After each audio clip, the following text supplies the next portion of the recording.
Hello అండి. మీకో విషయం తెలుసా? ఈ లావెండర్ పూలంటే తేనెటీగలకి బాగా ఇష్టమంట. ఎందుకంటే ఈ తేనెటీగలకి ముఖ్యమైన ఆహార వనరులైన తేనె మరియు పుప్పొడిని లావెండర్ పూలలో బాగా ఉంటుందంట. అందుకే ఈ పూలంటే తేనెటీగలకి బాగా ఇష్టం. అలానే ఈ పూల నుంచి వచ్చే సువాసన కూడా ఈ తేనెటీగలకి బాగా ఇష్టమంట. అందుకని చెప్పి ఈ తేనెటీగలు మీరు ఎప్పుడైనా అబ్జర్వ్ చేశారా? లావెండర్ పూల చుట్టూ తిరుగుతూ ఉంటాయి. ఈ పూల మధ్యలో ఉండే గొట్టపు ఆకారం అనేది తేనెటీగలకు తేనె మరియు పుప్పొడిని ఈజీగా యాక్సెస్ చేసుకోవడానికి ఉపయోగపడుతుందంట. జర్మనీలో ఇక్కడ స్ప్రింగ్ స్టార్ట్ అయిందంటే అన్ని పూల చెట్లతో పాటు వాళ్ళ ఇంటి ముందు తప్పకుండా లావెండర్ పూలైతే పెంచుకుంటారు.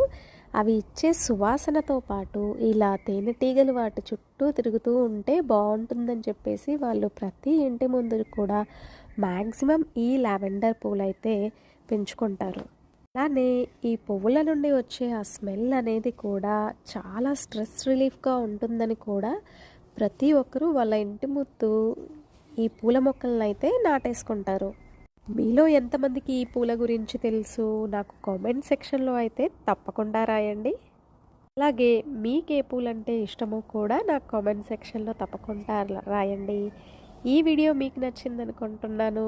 అలాగే ఈ లావెండర్ పూలు కూడా మీకు నచ్చినాయి అనేసి నేనైతే అనుకుంటున్నాను. ఓకే అండి, మళ్ళీ ఇంకో నెక్స్ట్ వీడియోలో ఇంకో మంచి వీడియోతో మళ్ళీ కలుద్దాం.